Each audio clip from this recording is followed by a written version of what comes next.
அல்லாஹு அக்பர். அஸ்ஸலாமு அலைக்கும் வரஹ்மத்துல்லாஹி வபரகாத்துஹு. இன்றைக்கு இந்த ஹஜ் பெருநாள் தினத்தில் ஸ்டேஜ் டிவி மாணவர் அணியினூடாக நிகழ்வு நடைபெற இருக்கிறது. அந்த வகையில் அனைவருக்கும் இனிய ஹஜ் பெருநாள் நல்வாழ்த்துக்கள். அந்த வகையில் இந்த நிகழ்வை ஆரம்பித்து வைக்கும் முகமாக கலையகத்துக்கு எங்களோட மாணவிகள் குலத்தினர் வந்திருக்கிறார்கள். இந்நிகழ்வை அல் குர்ஆனின் திருமறை வசனங்களுடன் ஆரம்பித்து வைக்கும் முகமாக. அஸ்ஸலாமு அலைக்கும் வரஹ்மத்துல்லாஹி வபரகாத்துஹு. வலைக்கும் அஸ்ஸலாம் வரஹ்மத்துல்லாஹி வபரகாத்துஹு. நீங்கள் எங்கேருந்து வாரீங்க? கொச்சிக்கடை அல்ஃபலாஹதியா. இன்றைக்கு நல்ல மெனா ஹஜ் பெருநாள் கொண்டாட்டம் எல்லாம் இருக்கும். புதிய ட்ரெஸ் எல்லாம் போட்டு வந்திருக்கீங்க. எப்படி ஹஜ் பெருநாள் போகுது? அல்ஹம்துலில்லாஹ் நல்லா போகுது. அல்ஹம்துலில்லாஹ். இன்றைக்கு நீங்கள் குர்ஆன் திருமறை வசனங்களுடன் இந்த நிகழ்வை ஆரம்பிக்க போகிறீங்க. நீங்கள் இதுக்கு முதல் ஹிஃபுல் பண்ணியிருக்கீங்களா? ஓ. சரி, உங்களோட பேர் என்ன? ஃபாத்திமா. இதில் 4 பேர் இருக்கிறீங்க. என்னத்துக்காக மும்மொழிகளும் மொழிபெயர்த்திட குர்ஆன் அப்படியா? உங்களோட பேர் என்ன? ஷம்லா. உங்களோட சல்மா. உங்களோட பேர்? அமானி. நல்ல பேருண்ணா. அந்த நீங்கள் உங்களோட கிராத்தை ஆரம்பிக்கலாம். أعوذ بالله من الشيطان الرجيم. بسم الله الرحمن الرحيم. الحج أشهر معلومات فمن فرض فيهن الحج فلا رفث ولا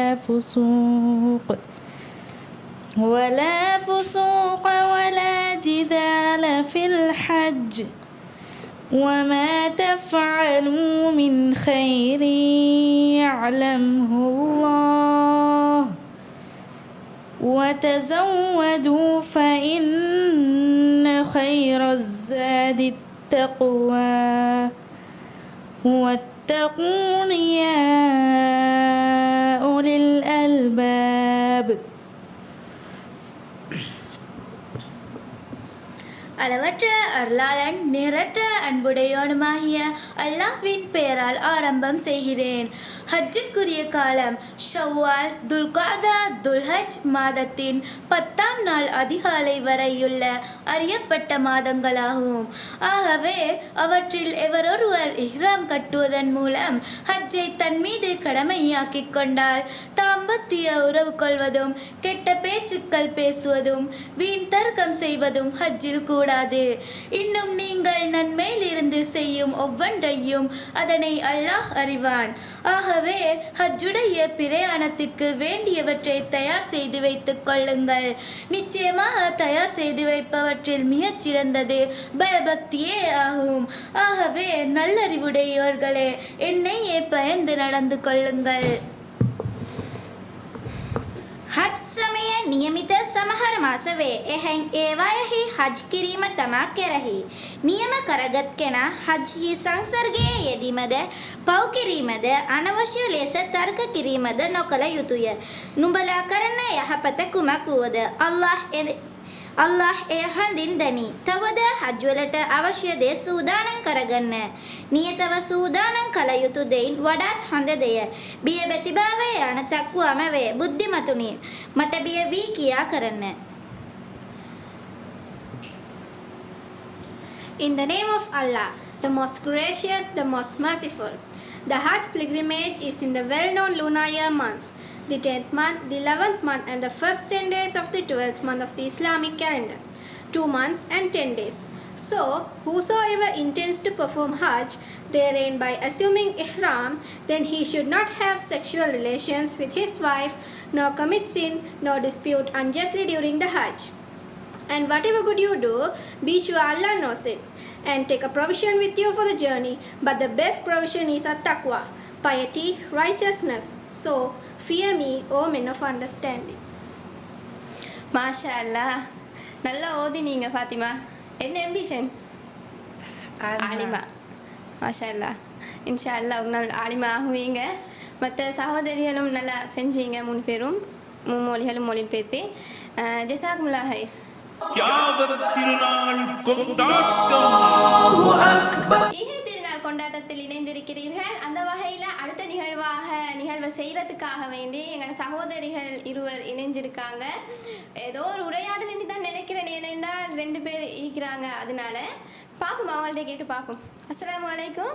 வலைக்கும் அஸ்ஸலாம் வரஹ்மத்துல்லாஹி வபரகாத்துஹு. உங்களோட பேர் என்ன? என் பேர் வந்து சஹலா. என் பேர் ரீஹா. நல்ல நேம் என்ன. அப்புறம் நீங்கள் எங்கேருந்து வாரீங்க? உங்களோட அகதியோட பேர் என்ன? ஃப்ரம் அல்ஃபலா அஹதியா. நல்ல அகதியாண்ணா. எப்படி அப்புறம் பிறநாள் கொண்டாட்டம் எல்லாம் எப்படி போய்கிட்டு இருக்கு? மாஷா அல்லாஹ் நல்லா போகுது. என்ன நிகழ்ச்சி செய்ய போறீங்க நீங்கள்? இப்ராஹிம் அலைஹிஸ்ஸலாம் அவர்களை பற்றிய அந்த சிந்தனை புரட்சியாளர். ஆரம்பத்திலே நான் சொன்னேன்னா உரையாடல் ஒன்று தான் செய்ய போகிறாங்க அப்படின்னு. அந்த வகையில் உரையாடல் ஒன்று தான் நடக்க போகுது. ஏதோ ஒரு சிந்தனையை தூண்டக்கூடியதாக தான் இருக்கும்.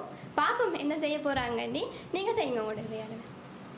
அஸ்ஸலாமு அலைக்கும் ரீஹா, ஈத் முபாரக். வலைக்கும் அஸ்ஸலாம் சஹலா, ஈத் முபாரக். ரீஹா, பெருநாள் ஜெயமா? ஜெயம் ஜெயம்.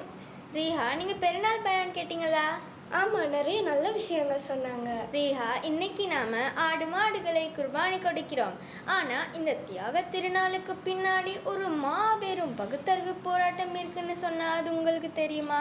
ஆமாம் சஹலா, இப்ராஹிம் அலைஹிஸ்ஸலாம் அவர்களோட வரலாறு ஒரு அறிவு தேடல் தான்.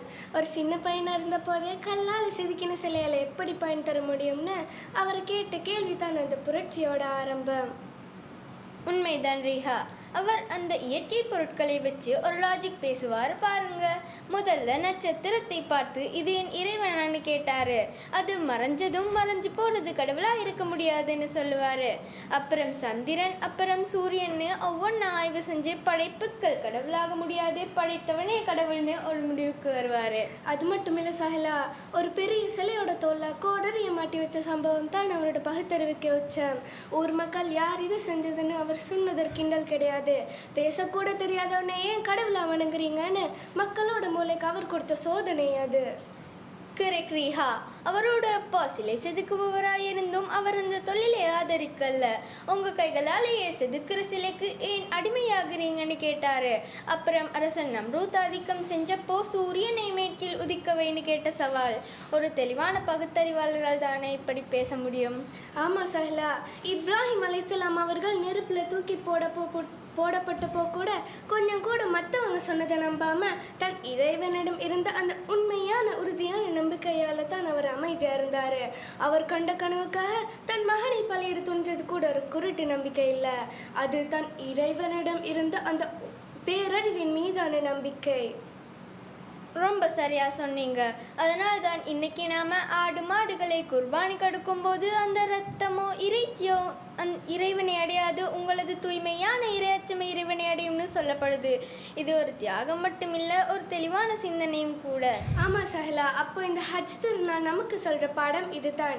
சிந்திப்பதே சிறந்த வழிபாடு. எதையும் கண்மூடித்தனமாக நம்பாமல் இப்ராஹிம் அலைஹிஸ்ஸலாம் அவர்கள் காட்டிய அந்த பகுத்தறிவின் பாதையில் உண்மையை தேடுவோம். அருமையான பகிர் ரீஹா. நேயர்கள் அனைவருக்கும் மீண்டும் இனிய ஹஜ் பெருநாள் நல்வாழ்த்துக்களை கூறி விடைபெறுகிறோம். ஈத் முபாரக். மாஷா அல்லா, நல்லா இருந்துச்சுன்னா உண்மையிலே நல்லா இருந்துச்சு இந்த நிகழ்வு. நல்ல பயம் இல்லாமல் நல்லா முன்னுக்கு வந்து நல்ல ஆக்ஷன் எல்லாம் போட்டு செஞ்சாங்க. ஸோ மிக அருமையாக இருந்துச்சு. ஜஸாக்குமுல்லா ஹைரன்.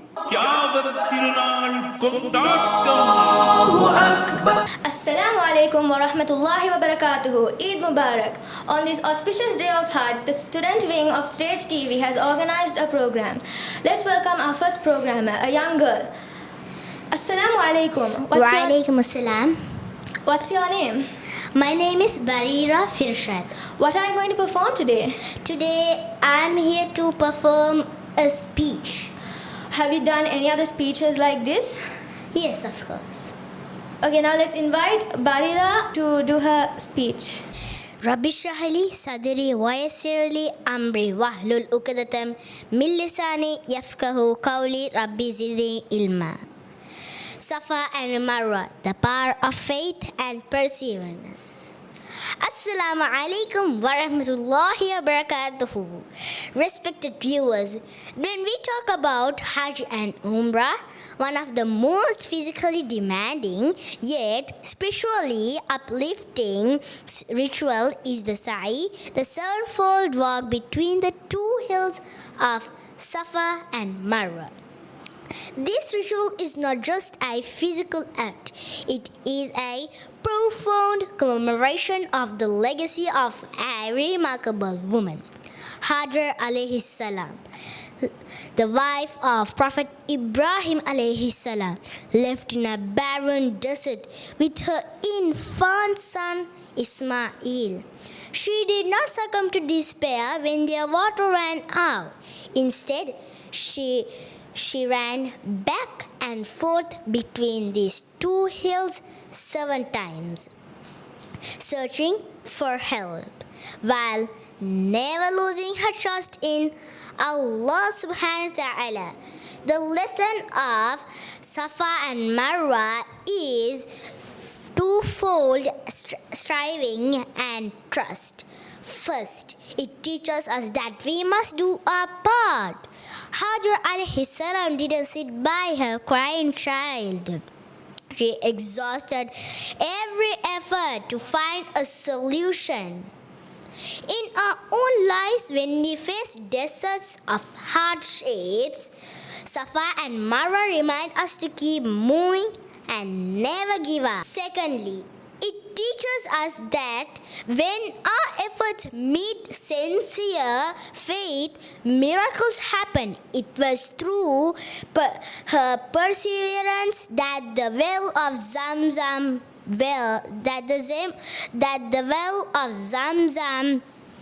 gushed forth, a spring that continues to quench the thirst of millions today. As pilgrims walk these same paths today, we are reminded that no matter how difficult our journey feels, Allah sees our struggle. Safa and Marwa stand as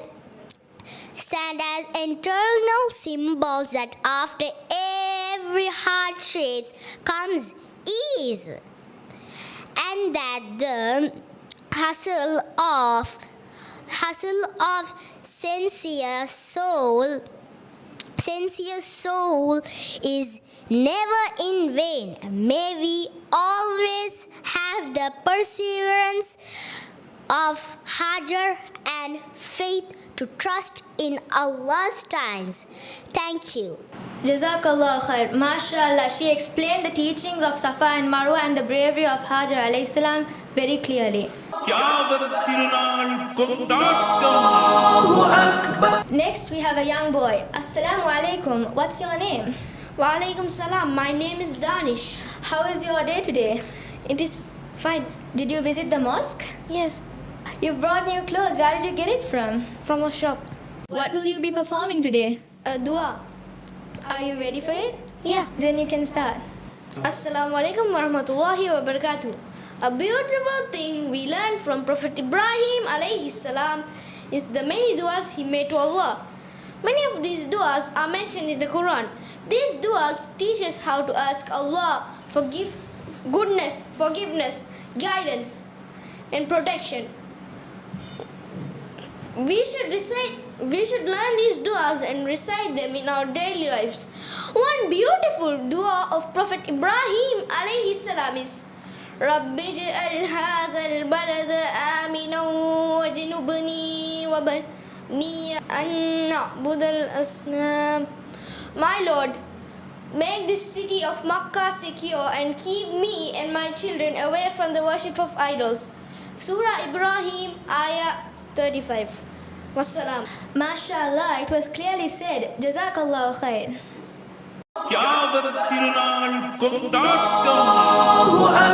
Next, we have another young boy. Assalamu alaikum wa rahmatullahi wa barakatuhu. What's your name? Wa alaikum salam wa rahmatullahi wa barakatuh. My name is Mahdum Arhab. Which school do you come from? I come from Zahira College. Did you enjoy your Eid? Yes, What have you come to perform for us today? Dua. Have you done any other dua performances outside of this program? No. Okay, then let's start. ربنا اغفر لي ولوالدي وللمؤمنين يوم يقوم الحساب. Our Lord, forgive me, my parents, and the believers on the day when judgment will come to pass. رب اجعلني مقيم الصلاة ومن ذريتي ربنا وتقبل دعاء. My Lord, make me and those believers of my descendants keep up prayer. Our Lord, accept my prayers. MashaAllah, clearly said. Jazakallah khair. தியாக திருநாள் கொண்டாட்டம். ஈகை திருநாள் கொண்டாட்டத்தின் அடுத்த நிகழ்ச்சியாக அந்த நிகழ்ச்சியை நடத்துறதுக்காக ஒரு சகோதரி எங்களோட இணைஞ்சிருக்காங்க. பார்ப்போம் அவங்க என்ன நிகழ்ச்சி செய்ய போறாங்க அப்படின்னு. அஸ்ஸலாமு அலைக்கும் வரஹ்மத்துல்லாஹி வபரகாத்துஹு. வலைக்கும் அஸ்ஸலாம் வரஹ்மத்துல்லாஹி வபரகாத்துஹு. உங்களோட பேர் என்ன? என் பேர் மரியம். எங்கிருந்து வாரீங்க? நான் போர் தொட்டையிலேருந்து வரேன். எந்த அஹதியாவால வாரீங்க? கொச்சிக்கட அல்ஃபலா அஹதியா. அப்போ குர்பான் எல்லாம் கிடைச்சிச்சா ஊர் பக்கம்? பெய்து தான் பார்க்கணும். அது சரினும் சரியா பெய்து தான் நம்ம பார்க்கணுமா? சரி, என்ன நிகழ்ச்சி செய்ய போகிறீங்க? நான் இப்போ ஒரு ரிப்போர்ட்டர் ஸ்பீச் பேச போகிறேன். என்னமோ ஒரு ஸ்பீச் ஒன்று பேச போகிறாங்களா? நான் பார்க்குவேன், எனக்கு தெரியாத விஷயங்கள் நிறைய ஈக்கும் போல ஈக்குது. எப்படியும் ஈகை திருநாள் கொண்டாட்டம் தானே, யாரோ ஒருத்தர் வரலாறு சம்மந்தமாக பேசுவாங்களோ தெரியல. பார்ப்போம், நீங்கள் உங்களோட ஸ்பீச்சை ஆரம்பிங்க. பிஸ்மில்லாஹிர் ரஹ்மானிர் ரஹீம். நேயர்கள் அனைவருக்கும் அஸ்ஸலாமு அலைக்கும் வரஹ்மத்துல்லாஹி வபரகாத்துஹு. இனி ஹஜ் பெருநாள் நல்வாழ்த்துக்கள். ஈத் முபாரக். இயற்கையின் ஒவ்வொரு படைப்பிலும் ஒரு வியக்கத்தக்க ஒழுங்கும் அறிவியலும் ஒளிந்திருக்கிறது. அந்த வகையில் இஸ்லாமிய வாழ்வியலில் குர்பான் என்பது வெறும் சடங்கு ரீதியான அறிவியல் மட்டுமல்ல, அது ஆழமான நரம்பியல் அறிவியல், உயிரியல் சமநிலை மற்றும் சமூக பொறியியல் ஆகியவற்றை உள்ளடக்கிய ஒரு உன்னத வாழ்வியல் நெறியாகும். இன்று பலரும் மிருகங்களை அறுப்பது வன்முறை என்று கருதும் வேளையில் 1400 ஆண்டுகளுக்கு முன்பே இஸ்லாம் கற்றுத்தந்த அந்த அறுக்கும் முறை எப்படி நவீன அறிவியலோடு ஒத்துப்போகிறது? மனிதனின் உடலமைப்பு மாமிசம் உண்ணும் வகையில் எப்படி வடிவமைக்கப்பட்டுள்ளது? நரபலி என்ற கொடூரத்திலிருந்து மனித குலத்தை மீட்டு ஒரு ஆட்டின் மூலம் எப்படி தர்மம் நிலைநாட்டப்பட்டது? இவை அனைத்தையும் குர்ஆன் மற்றும் சுன்னாவின் ஒளியியல் விஞ்ஞான ரீதியாக அலசப் போகிறது இன்றைய நமது சிறப்பு தொகுப்பு குர்பான் கூறும் விஞ்ஞானம். வாருங்கள், படைப்பின் இரகசியங்களை தேடி பயணிப்போம். அல்லாஹ் அல் குர்ஆனில் 22வது அத்தியாயம் 37வது வசனத்தில் அவற்றின் மாமிசங்களோ அல்லது இரத்தங்களோ அல்லாஹ்வை சென்றடைவதில்லை, மாறாக உங்களிடமுள்ள இறையச்சமே சென்றடைகிறது என்று கூறியுள்ளார். இஸ்லாம் மிருகங்களை அறுக்கும் போது எஹ்சான் என்ற அழகிய முறையை பேணுகிறது. அந்த வகையில் நபி ஸல்லல்லாஹு அலைஹி வஸல்லம் அவர்கள் கூறியுள்ளார்கள், அல்லாஹ் ஒவ்வொரு விஷயத்திலும் அழகிய முறையை கடைபிடிப்பதை கடமையாக்கியுள்ளான். எனவே நீங்கள் அறுத்தால் அழகிய முறையில் அருங்கள். அறுப்பவர் தனது கத்தியை கூர்மையாக்கிக் கொள்ளட்டும். அறுக்கப்படும் பிராணிக்கு நிம்மதி அளிக்கட்டும். இதன் விஞ்ஞான விளக்கத்தை பார்த்தோமானால் அறுப்பின் போது மின்னல் வேக உணர்விழப்பு முறையொன்று நிகழ்கிறது. கழுத்திலுள்ள ஜுகுலர் வெயின் துண்டிக்கப்படும் போது மூளைக்கு செல்லும் இரத்த ஓட்டம் ஒரு வினாடிக்கும் குறைவான நேரத்தில் தடைபடுகிறது. இதனால் மூளை உடனடியாக செயலிழந்து வலி உணர்வை இழக்கிறது. அத்தோடு நமக்கு தூய்மையான இறைச்சியை பெறும் சந்தர்ப்பமாக அமைகிறது. தண்டுவடம் துண்டிக்கப்படாமல் இதய துடிப்பு தொடர்வதால் உடலில் உள்ள இரத்தம் முழுவதும் வெளியேற்றப்படுகிறது. கிருமிகளை வளர்க்கக்கூடிய இந்த இரத்தம் வெளியேறுவதால் இறைச்சி நீண்ட நேரம் கெடாமல் ஆரோக்கியமானதாக இருக்கும். அடுத்து நாம் மனிதனின் பல்லமைப்பையும் படைப்பின் இரகசியம் பற்றி பார்த்தோமே. ஆனால் அல்லாஹ் அல் குர்ஆனில் 16வது அத்தியாயம் 5வது வசனத்தில் கால்நடைகளை அவனே படைத்தான், அவற்றில் உங்களுக்கு கதகதப்பு ஆடையும் இன்னும் பல பயன்களும் உள்ளன, அவற்றிலிருந்து நீங்கள் உண்கிறீர்கள் என்று கூறுவது மனிதன் தாவரங்களையும் மாமிசத்தையும் உண்ணும் வகையில் படைக்கப்பட்டுள்ளான். என்பதை உறுதிப்படுத்துகிறது. நவீன உயிரியல் படி மனிதனின் பற்களில் இன்சிசஸ் மற்றும் கானின்ஸ் எனப்படும் கூர்மையான பற்கள் இறைச்சியை கிழிக்கவும், மோலாஸ் எனப்படும் தட்டையான பற்கள் தாவரங்களை அரைக்கவும் உதவுகின்றன. இது மனிதனின் இயற்கையிலேயே அடைத்துண்ணி என்பதற்கு சான்றாகும். அடுத்து முக்கியமான விடயம்தான்.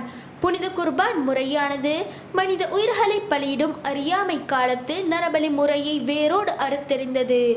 இப்ராஹிம் அலைஹிஸ்ஸலாம் அவர்கள் தன் மகனை பலியிட துணிந்த போது அல்லாஹ் ஒரு ஆட்டை பகரமாக கொடுத்து மனித உயிரை காப்பாற்றினான். மற்றொரு கண்ணோட்டத்தில் பார்க்கும்போது குர்பானானது மிகப்பெரிய பொருளாதார சமநிலையை ஏற்படுத்துகிறது. நபி ஸல்லல்லாஹு அலைஹி வஸல்லம் அவர்களின் வழிகாட்டலின்படி இவ்விறைச்சி 3 பங்காக பிரிக்கப்படுகிறது. இங்கு புரதச்சத்து குறைபாடு உள்ள ஏழை எளியவர்களுக்கு வருடத்திற்கு ஒரு முறையாவது தரமான இறைச்சி கிடைப்பதை இந்த மார்க்க கடமை உறுதி செய்கிறது. இது ஒரு ஆன்மீக கட்டளையாக இருப்பதால் உலகளவில் கோடிக்கணக்கான டன் இறைச்சி ஏழைகளுக்கு இலவசமாக சென்றடைகிறது. இன்னும் ஒரு அதிசயம் கேளுங்கள். ஒவ்வொரு ஆண்டும் கோடிக்கணக்கான மாடுகள் ஆடுகள் குர்பான் கொடுக்கப்பட்டாலும் அவற்றின் எண்ணிக்கை குறைந்து அழியும் அபாயம் ஏற்படுவதில்லை.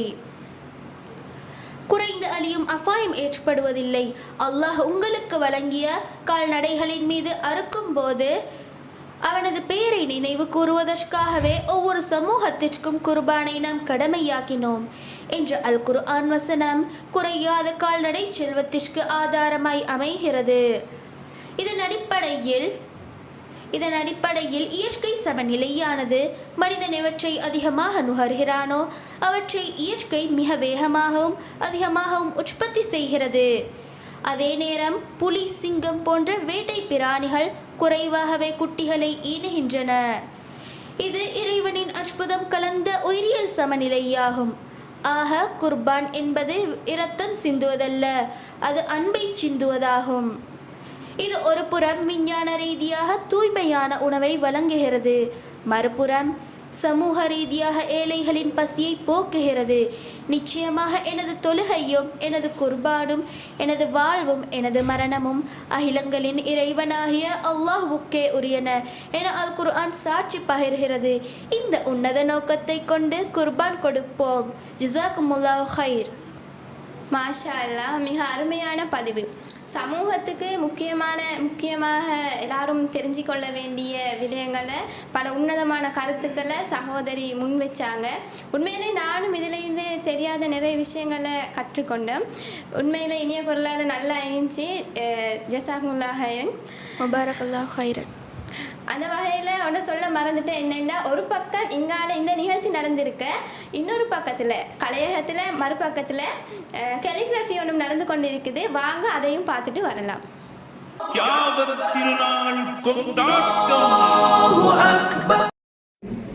அஸ்ஸலாமு அலைக்கும். வலைக்கும் அஸ்ஸலாம் வரஹ்மத்துல்லாஹி வபரகாத்துஹு. உங்களோட பேர் என்ன? அம்னா சதீஸ். நீங்கள் எந்த ஸ்கூல்லேருந்து வாரீங்க? கொச்சிக்கடை அல்பலா ஹதி. இப்போ நீங்கள் இங்கே என்ன பண்ணுறீங்க? கேலிகிராஃபி. என்ன எடுத்து எழுதுறீங்க? லா இலாஹ இல்லல்லாஹ் முஹம்மது ரசூல்.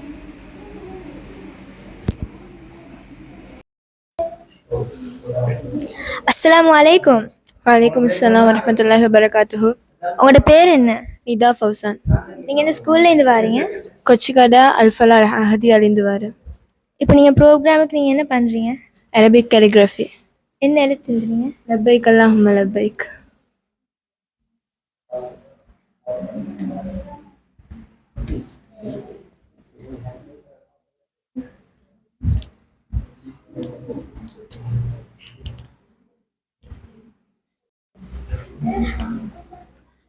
அஸ்ஸலாமு அலைக்கும். வலைக்கும் சலாம் வரஹ்மத்துல்லாஹி வபரகாத்துஹு. உங்களோட பேர் என்ன? அமானி ஹுசைன். நீங்கள் எந்த ஸ்கூல்லேருந்து வாரீங்க? கொச்சிக்கடை அல்ஃபலா அஹதியா. ப்ரோக்ராமுக்கு நீங்கள் என்ன பண்ணுறீங்க? கேலிகிராஃபி ட்ராயிங் பண்ணுறேன். என்னது எழுதுறீங்க? லா இலாஹ இல்லல்லாஹ் முஹம்மது ரசூலுல்லாஹ்.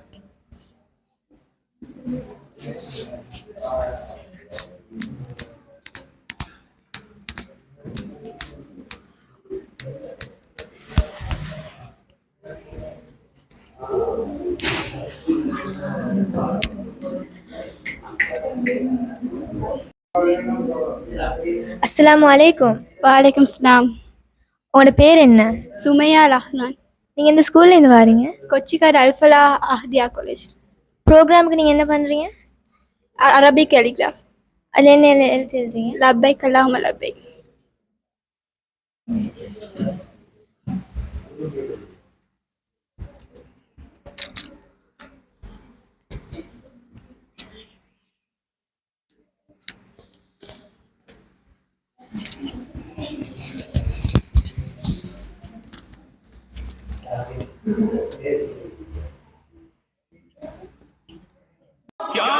திருநாள் கொண்டாட்டம்.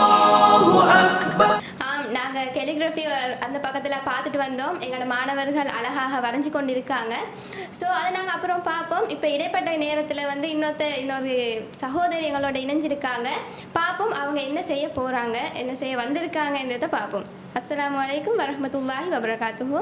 வலைக்கம் அஸ்ஸலாம் வரஹ்மத்துல்லாஹி வபரகாத்துஹு. உங்களோட பேர் என்ன? நஜ்லா நவாஸ். எங்கேருந்து வாரீங்க? நான் போர்த்தட்ட அல்ஃபலா அஹ்தியா. ஓகே, நல்லா ட்ரெஸ் எல்லாம் பண்ணிட்டு வந்தீங்க. யார் வாங்கி தந்தாங்க? உம்மா பாப்பா. உம்மா பாப்பா வாங்கி தந்தாங்க. இந்த இடத்துல அவங்களுக்கும் அல்லாஹ் அருள் புரியட்டும் என்று கூறிக்கொள்கிறேன். அதே மாதிரி எதை பற்றி பேச வந்தீங்க, என்ன செய்ய போகிறீங்க? நான் கவிதை ஒன்று செய்கிறதுக்காக வந்திருக்கிறேன். கவிதை ஒன்று செய்ய வந்திருக்காங்க போல். நீங்கள் என்ன இன்னும் படித்து கொண்டு இருக்கிறீங்களா, போகிறீங்களா? படித்து கொண்டு டீச்சிங் ஜாப்பும் செஞ்சுட்டு இருக்கிறேன். டீச்சிங் செய்கிறேன். டீச்சிங் அவன் நான் தெரியாமல் சொல்லிட்டேன் மாணவியண்டி. Sorry teacher. சரி பாப்போம் அவங்க என்ன செய்ய போகிறாங்க. டீச்சர் நீங்கள் உங்களோட கவிதையை ஆரம்பிங்க. பிஸ்மில்லாஹிர் ரஹ்மானிர் ரஹீம். அஸ்ஸலாமு அலைக்கும் வரஹ்மத்துல்லாஹி வபரகாத்துஹு. நேயர்கள் அனைவருக்கும் ஹஜ் பெருநாள் நல்வாழ்த்துக்கள். ஈத் முபாரக். மானுடம் ஒன்றான மைதானம். தையல் இல்லா ஆடையிலே ஒரு தத்துவ மாநாடு நடக்குது. தையல் இல்லா ஆடையிலே ஒரு தத்துவ மாநாடு நடக்குது. பொய்யான கௌரவ வேஷங்கள் அந்த புனித மண்ணில் அடங்குது. பொய்யான கௌரவ வேஷங்கள் அந்த புனித மண்ணில் அடங்குது. 4 திசைகளும் அந்த நாயன் முன்னே கவிழ்ந்தது. 4 திசைகளும் அந்த நாயன் முன்னே கவிழ்ந்தது. மானுட பெருங்கடல் ஒரு மைய புள்ளியில் நனைந்தது. மானுட பெருங்கடல் ஒரு மைய புள்ளியில் நனைந்தது. கருப்பு வெள்ளை என கலந்திருக்கும் உலகமிது. கருப்பு வெள்ளை என கலந்திருக்கும் உலகமிது. மனிதநேயம் மலர்ந்திருக்கும் மகத்தான இடமிது. மனிதநேயம் மலர்ந்திருக்கும் மகத்தான இடமிது. ஐரோப்பிய சிவப்பும் ஆப்பிரிக்க கருப்பும் அருகருகே அமரும் பேரதிசயம். ஐரோப்பிய சிவப்பும் ஆப்பிரிக்க கருப்பும் அருகருகே அமரும் பேரதிசயம். தேசப்பட விளிம்புகளை தாண்டிய தல்பியாவும் ஓர் உலக அதிசயம். தேசப்பட விளிம்புகளை தாண்டிய தல்பியாவும் ஓர் உலக அதிசயம். அரஃபா பெருவெளியில் ஒரு அமைதி புரட்சி நடக்கிறது. அரஃபா பெருவெளியில் ஒரு அமைதி புரட்சி நடக்கிறது. பதவி பட்டங்கள் அங்கே பனித்துளியாய் மறைகிறது. பதவி பட்டங்கள் அங்கே பனித்துளியாய் மறைகிறது. அரஃபா மைதானம் அது ஓர் அறிவுசார் மாநாடு. அரஃபா மைதானம் அது ஓர் அறிவுசார் மாநாடு. தவறினை உணர்ந்திட இது தனி பெரும் வாழ்வாடு. தவறினை உணர்ந்திட இது தனி பெரும் வாழ்வாடு. தவாபின் சுழற்சியில் இங்கே உலக பந்து சுழல்கிறது. தவாபின் சுழற்சியில் இங்கே உலக பந்து சுழல்கிறது. மக்கா எனும் புள்ளியில் மானுடம் லப்பைக் முழங்குகின்றது. மக்கா எனும் புள்ளியில் மானுடம் லப்பைக் முழங்குகின்றது. ஜஸாக்குமுல்லாஹ் ஹைர். அருமையான கவிதை. தன்னுடைய வசனங்களை வந்து ஒரு கவிதையாக தொகுத்து வழங்கினாங்க டீச்சர். உண்மையிலே நல்லா இருந்துச்சு டீச்சர். ஜஸாக்குமுல்லாஹ் ஹைரன். அந்த வகையில் நீங்கள் இந்த நிகழ்ச்சியை பார்த்து கொண்டு இருக்கிறீங்க. ஆரம்பத்தில் சொன்னேன் சப்ஸ்கிரைப் பண்ண சொல்லி பண்ணிக்கோங்க, மறந்திருக்கலாம். அதே மாதிரி உங்களோட கருத்துக்களையும் கீழே கமெண்ட்ஸில் போடுங்க.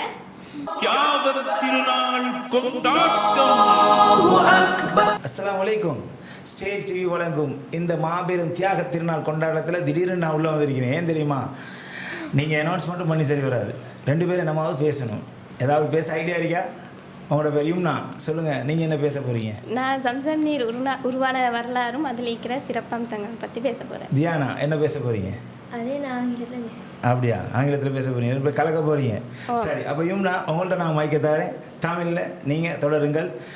ஜம்சம் நீர் எப்படி இருக்கிறது பார்ப்போம். அஸ்ஸலாமு அலைக்கும் வரஹ்மத்துல்லாஹி வபரகாத்துஹு. அஸ்ஸலாமு அலைக்கும் வரஹ்மத்துல்லாஹி வபரகாத்துஹு. Eid Mubarak to all. இன்றைக்கு நான் எதை பற்றி பேச போகிறேன்னா, ஜம்சம் நீர் உருவான வரலாறு மற்றும் அதில் ஈர்க்கக்கூடிய சிறப்பம்சங்கள் சம்பந்தமாக தான் பேச போகிறேன். எங்களுக்கு தெரியும், இது வந்து இந்த ஹஜ்ஜுடைய நாள் இன்று. இந்த நாட்களில் அதிகமான ஹாஜிகள் புனித பயணமாக ஹஜ் பயணங்கள் மேற்கொள்வாங்க. அதில் எங்களோட உறவினர்கள், எங்களுக்கு தெரிஞ்சவங்க யாராச்சும் அப்படி போவாங்க, புனித பயணமாக ஹஜ் பயணம் மேற்கொள்வாங்க. அப்போ அவங்க போயிட்டு திரும்பி வரப்போக்குள்ள நாங்கள் சொல்கிறோண்டு தான் எங்களுக்கு கட்டாயம் ஜம்சம் நீரை கொண்டு வாங்க அப்படின்ட்டு அந்த இடத்தோட கனெக்டாக இருக்கக்கூடிய மிக முக்கியமான விஷயம் உண்டாக நாங்கள் இந்த ஜம்சம் நீரை சொல்லுவோம். சுமார் 5000 வருடங்கள் பழமையாய்ந்து இன்னும் வரைக்கும் அது ஆரம்பத்தில் இருந்து இன்று தொடங்கின அந்த ஆண்டில் இருந்து இன்று வரைக்கும் ஒரு வற்றாத நீரூற்றாகத்தான் இந்த ஜம்சம் நீர் இருக்குது. அனைத்து முஸ்லீம்களோட மனசுலையும் தனக்கென ஒரு தனித்துவமான இடத்தை பிடிச்சிருக்குது இந்த ஜம்சம் நீர். ஸோ அப்படியே இவ்வளோ சிறப்புகளை கொண்டு இந்த ஜம்சம் நீர் பேசப்படுது அப்படின்னு பார்க்குறது. முதல்ல நாங்கள் இந்த ஜம்சம் நீர் உருவான வரலாறு பார்த்தோம்னா, சுமார் 5000 வருடங்களுக்கு முன்னர் இப்போ மக்கான்னு சொல்லக்கூடிய இந்த இடத்துல ஒரு புல் பூண்டு கூட கிடையாது. வெறும் மனித நடமாட்டமே இல்லாத ஒரு பாலைவனம் மட்டும்தான். அந்த சமயத்தில் இறைவனோட கட்டளையின்படி இப்ராஹிம் நபி அவர்கள் தன்னோட மனைவியான ஹாஜரா அலைஹிஸ்ஸலாம் அவர்களையும் நீண்ட காலத்துக்கு பிறந்த குழந்தையான இஸ்மாயில் அலைஹிஸ்ஸலாம் அவர்களையும் அந்த பாலைவனத்தில் விட்டுட்டு போக சொல்லி ஒரு கட்டளையை போடுறான். ஏன் அல்லாஹ் அந்த கட்டளை அவங்களுக்கு போடுறான்டா, ஒரு முறை இப்ராஹிம் நபி அவங்க அல்லாஹ்விடத்தில் துவா செஞ்சுருக்காங்க. எப்படின்னா, என்னுடைய பிறப்பு இறப்பு நான் செய்கிற தியாகங்கள் எல்லாம் அல்லாஹ் ஒருவனுக்கு மட்டும்தான், அவன் எதை செய்ய சொல்கிறானோ அதை நான் செய்வேன் அப்படி என்று ஒரு துவாவை அவங்க மேற்கொள்கிறாங்க. அதுக்கு அவர்கள் அல்லாஹ் அவங்கள சோதிக்கிறதுக்காகத்தான் இந்த கட்டளையை அவங்களுக்கு போடுறான். ஸோ அந்த மாதிரி அல்லாஹ் சொன்ன மாதிரி அவங்க இப்போ பாலைவனத்தை நோக்கி அல்லாஹ் சொன்ன அந்த இடத்துக்கு போயிட்டு இருக்காங்க. அந்த இடத்தை போய் அடைஞ்சதும் அப்போ ஹாஜரா அலைஹிஸ்ஸலாம் செல்கிறாங்க. நபி அவங்க பார்த்து, நீங்கள் இந்த இடத்துல தான் இருக்கணும், நான் உங்களை விட்டுட்டு போவேன் அப்படின்னு சொல்கிறாங்க. இப்போ ஹாஜரா அலைஹிஸ்ஸலாம் எல்லா இடத்துலையும் சுற்றி சுற்றி தேடுறாங்க, யாருமே இல்லை, ஒன்றுமே இல்லை. ஒரு மனித நடமாட்டமே இல்லாத அந்த இடத்துல தனியாக எங்களை விட்டுட்டு போகிறீங்களே அப்படின்னு அவங்க கேட்குறாங்க. அல்லாவோட கட்டளையே அதுதான், அவங்களோட பேசக்கூடாது, அவங்கள விட்டுட்டு போகணும். நபிக்கும் சரியான கவலை. ஸோ அந்த இடத்துல விட்டுட்டு மிக தொலைதூரம் போகிறாங்க. திரும்பவும் ஹாஜரா அலைஹிஸ்ஸலாம் நபி அவங்கள்ட்ட போயிட்டு கேட்குறாங்க, எங்களையும் இங்கேயே விட்டுட்டு போகிறீங்களா, எங்களையும் கூட்டி கொண்டு போங்க, எங்களுக்கு இங்கே ஈக்கேலா, யாருமே இல்லையே அப்படின்ட்டு. அப்போ எவ்வளோ சொல்லி நபி பேசாமல் போகிறாரு. அப்போ ஹாஜரா அலைஹிஸ்ஸலாத்துக்கு ஒரு சந்தேகம் வருது, ஒரு நேரம் இது இறைவனோட அல்லாஹோட கட்டளையாக கூட இருக்கலாம் அப்படின்ட்டு. அப்போ நபி அவங்கள்ட்ட கேட்குறாங்க, இது இறைவனோட கட்டளையா அப்படின்ட்டு. அப்போ நபி அவங்க சொல்கிறாங்க, இப்ராஹிம் நபி சொல்கிறாரு, ஓ இது இறைவனோட கட்டளை தான் அப்படின்னு சொல்கிறாங்க. அப்போ ஹாஜரா அலைஹிஸ்ஸலாம் சொல்கிறாங்க, சரி இது இறைவனோட கட்டளை என்றா நீங்கள் எங்களை இங்கே விட்டுட்டு போங்க, அவன் அல்லாஹ் எங்களை பார்த்து கொள்வான் அப்படின்ட்டு சொல்கிறாங்க. அப்புறம் நபி அவங்க போன பிறகு ஹாஜரா அலைஹிஸ்ஸலாம் அவங்களும் கை குழந்தையாக இஸ்மாயிலும் அங்கே இருக்கிறாங்க. அந்த இடத்துல கொஞ்ச நாள்லேயே அவங்க கொண்டு வந்த உணவும் நீரும் ஒரு கட்டத்தில் தீர்ந்து போகுது. இப்போ ஹாஜரா அலைஹிஸ்ஸலாம் அவங்களுக்கும் சரி, குழந்தை இஸ்மாயில் அலைஹிஸ்ஸலாம் அவங்களுக்கும் சரி பயங்கரமாக தாகம் பசி ஏற்படுது. ஏன்னா அவங்கள்ட்ட இருந்த உணவெல்லாம் தீர்ந்து போய்விட்டது. அதற்காக அவங்க நீரை தேடுறாங்க, எல்லா இடத்துலையும் நீரை தேடி அலைகிறாங்க, எங்கேயுமே காணல. சஃபா மர்வா என்று சொல்லக்கூடிய 2 மலைகளுக்கு இடையில் 7 முறை ஓடுறாங்க, எங்கேயுமே தண்ணீர் கிடைக்கல. அப்போ அந்த சமயத்தில் இஸ்மாயில் அலைஹிஸ்ஸலாம் அவங்க அழுதுகிட்டே, குழந்தையாக இருந்தவர் அழுதுகிட்டே நிலத்தில் காலை மிதிக்கிறாரு. நிலத்தில் காலை மிதித்த அந்த இடத்துல வானவர் ஜிப்ரீல் அலைஹிஸ்ஸலாம் அவங்க மூலமாக அங்கே ஒரு நீரூற்றே உருவானது. அதை பார்த்த ஹாஜரா அலைஹிஸ்ஸலாத்துக்கு அவங்களுக்கு பயங்கரமான அதிர்ச்சி. ஓடி தனக்கும் தன் குழந்தைக்கும் தேவையான நீரை எடுத்து குடிக்கிறாங்க.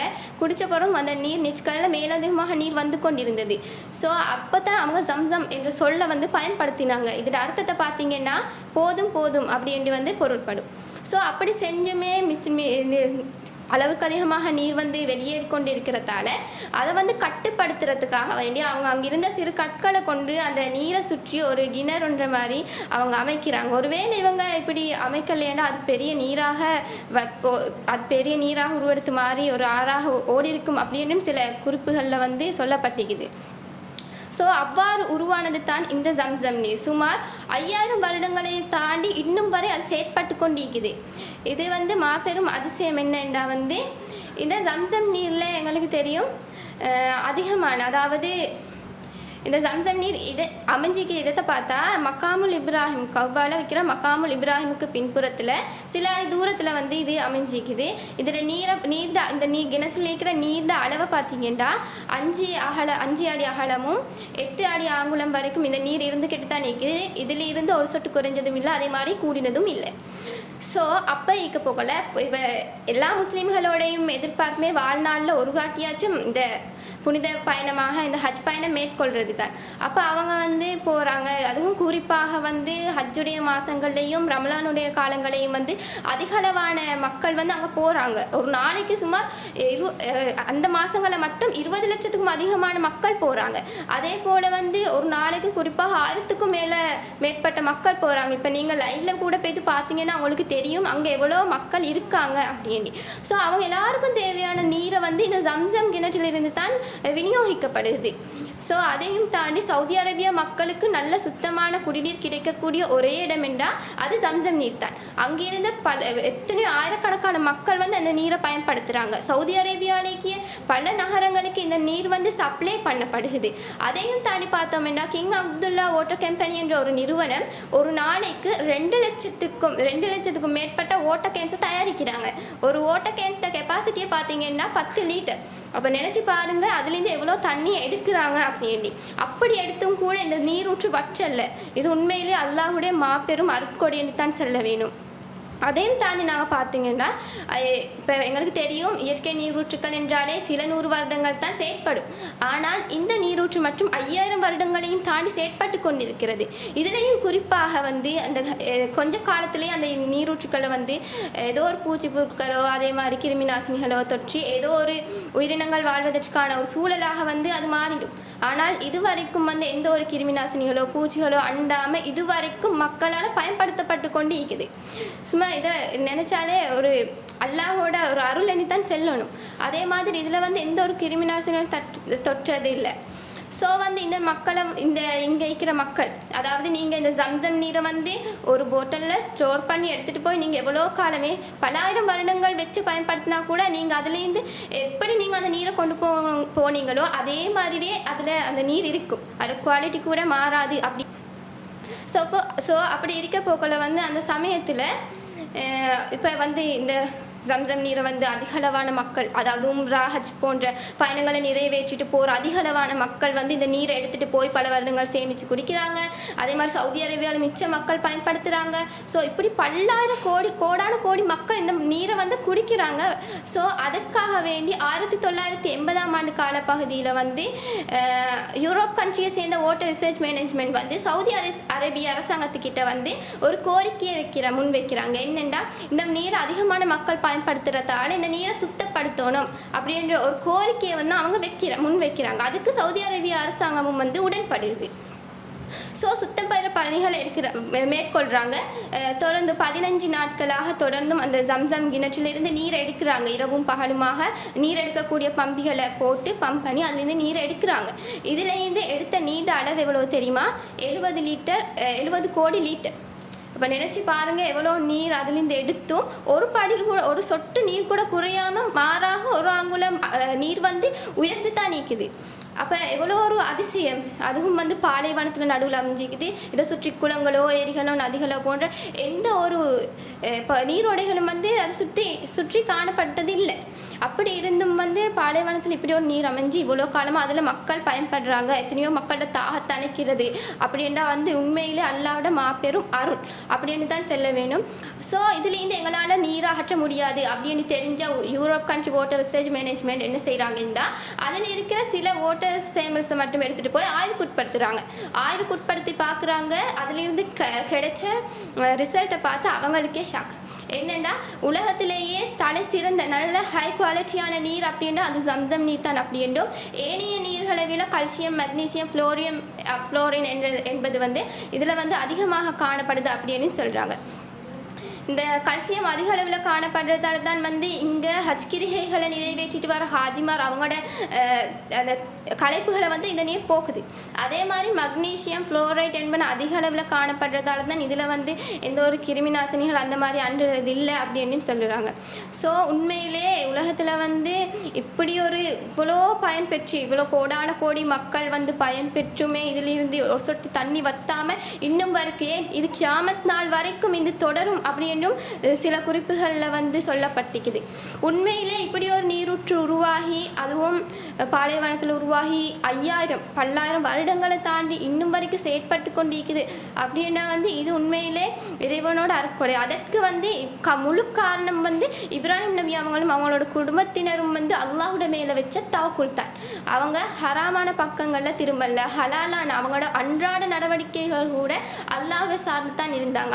அதனால தான் அவங்க ஆரம்பத்திலே சொன்னாங்க, நான் என்னுடைய பிறப்பு இறப்பு நான் செய்கிற தியாகங்கள் எல்லாமே அல்லாஹுக்கு தான். அல்லாஹ் எதை கேட்குறானோ அதை நான் கொடுப்பேன், அல்லாஹ் எதை செய்ய சொல்கிறானோ அதை நான் செய்வேன் அப்படி என்று அவங்க சொல்கிறாங்க. அப்போ பாருங்கள், அவங்களோட குடும்பத்தை இப்படி ஒரு இக்கட்டான சூழ்நிலையில் வச்சுட்டு போகிறாங்க. அவங்க ஹராத்தை பின்பற்றல. அதே மாதிரி வந்து அவங்க அல்லாஹ்வுடைய மேலே வச்ச தவக்குண்ட காரணமாகத்தான் இந்த ஜம்சம் நீர் உருவாகி இத்தனை கோடான கோடி மக்களோட தாகத்தை அணைக்குது.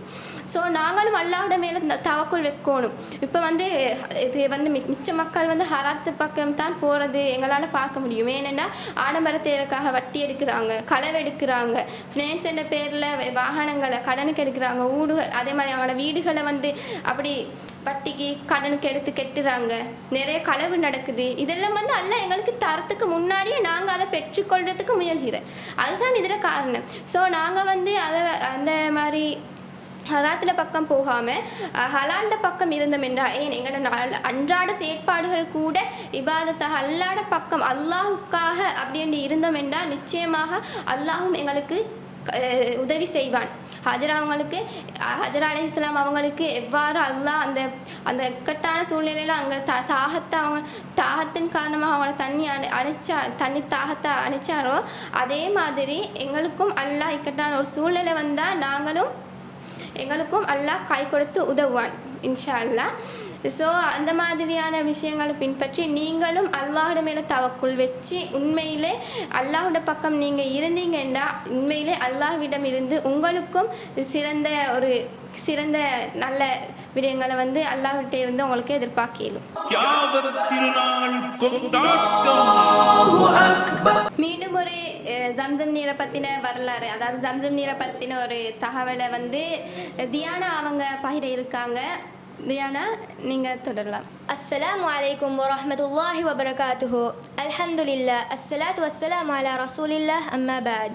As I pray to Allah that He blesses us all on this great day of Hajj, I'm here to talk about Zamzam and its miracles.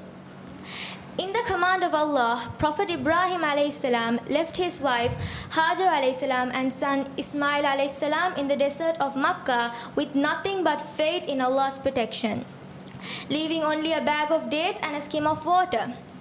Not long after, the dates and water ran out. In the scorching heat of the sun, baby Ismail cried out with thirst. Hajar alayhis salam, with hope and desperation, ran between the two hills, Safa and Marwa, 7 times in search of water. This act of dedication and devotion is immortalized today, performed by millions of Muslims during Hajj and Umrah. While she was on her last run on the Mount Marwa, she heard a sound near Ismail and went back to him. There, she saw Angel Jibril digging the ground with his wing or heel. Miraculously, water gushed out from the dry sand. There was so much water gushing out that Hajar alayhis salam had to shout Zam Zam, which means stop, stop. The Prophet sallallahu alaihi wasallam said, Ma'u Zamzam lima shuriba lahu. The water of Zamzam is for whatever it is drunk for. This means that when a person drinks Zamzam water with a sincere intention, whether it's guidance, healing or strength, it can sever that very purpose by Allah's will. Let me ask you this. There are so many other wells, many others outside the world. But each dry up or get caught in algae. Sometimes they stay in a state of vegetation where you cannot consume it anymore. Zamzam, the well that was dug thousands of years ago in the middle of a desert, is still supplying water to every pilgrimages that visit Makkah. Isn't it truly magnificent? that money, oils and gases, they have a limit. But Zamzam, it still flows with the same purity it had the day it was dug out. Let's see it in the more geographical perspective. Makkah is considered to be one of the most hottest cities. In that relentless heat, shouldn't a well have become just a memory? It's as if heat can't touch Zamzam. While everything around it might be parched or drying up, Zamzam stays a hidden treasure. Think about it. How many things in this world last for thousands of years? Kingdoms fall, buildings crash, and rivers change course. But this small well in the middle of a desert remains exactly where it started. Zamzam could be considered a spiritual miracle too. It doesn't contain germs or bacteria and it stays pure. Not only that, it's packed with minerals like calcium and magnesium. Zamzam isn't just considered a drink to quench our thirst, it's also considered a meal to fill our hunger. Have you ever thought that maybe Zamzam wasn't just a miracle known as the water that never stops flowing? It also tells us that the story of Zamzam isn't only about history. It shows that through efforts, trust and desperation, if you truly need something, Allah will definitely give it to you, in the most unexpected times and in the most miraculous ways.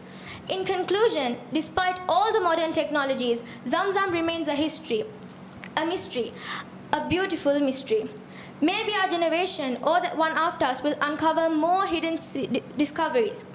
Truly, Zamzam is and always will be a great miracle. Jazakallahu khair. Assalamu alaikum wa rahmatullahi wa barakatuh. Great மாஷா அல்லா. உண்மையிலே நல்லா இருந்துச்சு, ஒரு அருமையான பதிவு. உண்மைக்குமே நல்லா இருந்த இனிமையான குரலில் சொன்னாங்க அவங்க. ஜஸாக்குமுல்லாஹு ஹைரன்.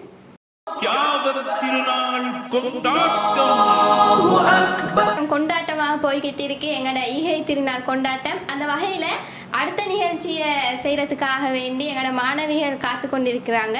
அந்த நிகழ்ச்சியை செய்கிறதுக்கு முன்னால் ஸ்டேஜ் டிவி சேனலை சப்ஸ்கிரைப் பண்ணிக்கோங்க. வாங்க அவங்க என்ன நிகழ்ச்சி செய்ய போகிறாங்கன்னு பார்ப்போம். அஸ்ஸலாமு அலைக்கும் வரஹ்மத்துல்லாஹி வபரகாத்துஹு.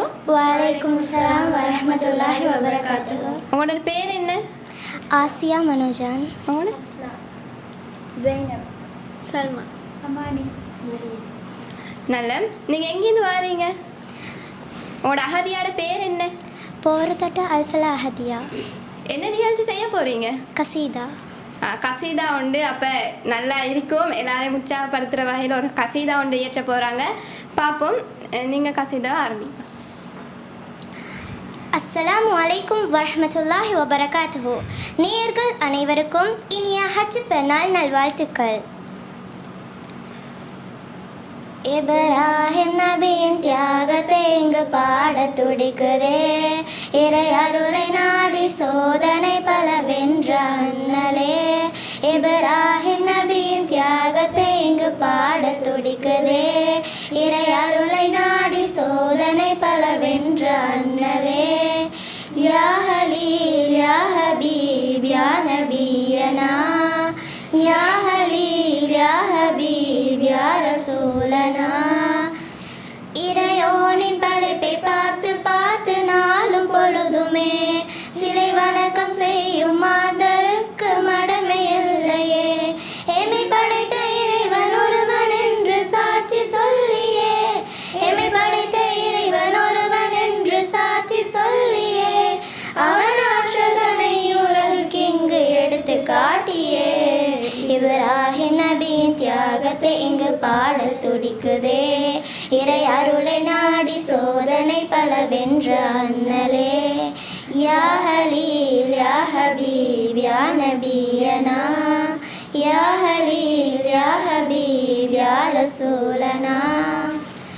அன்பு மகனை அன்னை ஹாஜரையும் பாலை நிலத்திலே சில காலம் வாழ வழிகள் சொல்லி திரும்பி செல்கையில், இது ஏகன் ஒருவனேவலா என்று அன்னை கேட்கவே, இது ஏகன் ஒருவனேவலா என்று அன்னை கேட்கவே, இறையானுக்கு இங்கு ஈடு இணை இல்லை என்றாரே.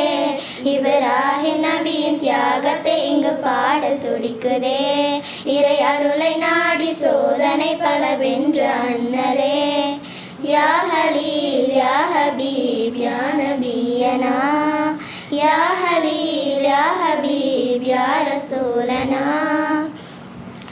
நெஞ்சு நிறைந்த இறை நானை கனவில் தோன்றவே அன்னை மடியில் தவழும் குழந்தை பாசமானது பிஞ்சு கரங்கள் தந்தையாமை நெஞ்சில் சுமக்கவே மறுமை வாழ்வை மகிழ்ச்சியாக ஏற்றுக்கொண்டதே பலியிடத்தான் தந்தை மனம் வாடி நின்றதோ பூமுகத்தை பார்த்து உள்ளம் கலங்கி நின்றதோ பலியிடத்தான் தந்தை மனம் வாடி நின்றதோ பூமுகத்தை பார்த்து உள்ளம் கலங்கி நின்றதோ தெரிந்தே அவர் செய்த தவறை ஒப்பு கொண்டதும் தெரிந்தே அவர் செய்த அமல்கள் ஒப்பு கொண்டதும் உல்ஹியா பாறையிலே உதயமானதே இறைவா எங்கள் பாவம் போக்குவாய் அன்று பிறந்த பாலகனாய் எம்மை மாற்றுவாய் இறைவா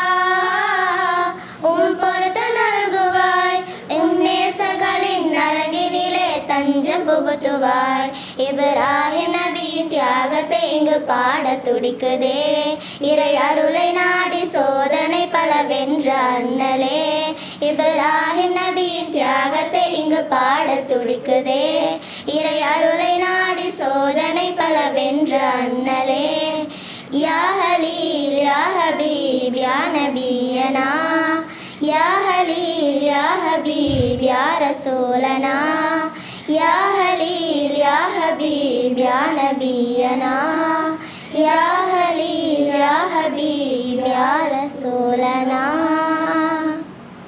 மாஷா அல்லாஹ், நல்லா பாடினீங்க. உண்மையிலே எல்லாருக்கும் ஒரு இதை உற்சாகத்தை கொடுக்கக்கூடிய மாதிரி தான் இருந்துச்சு.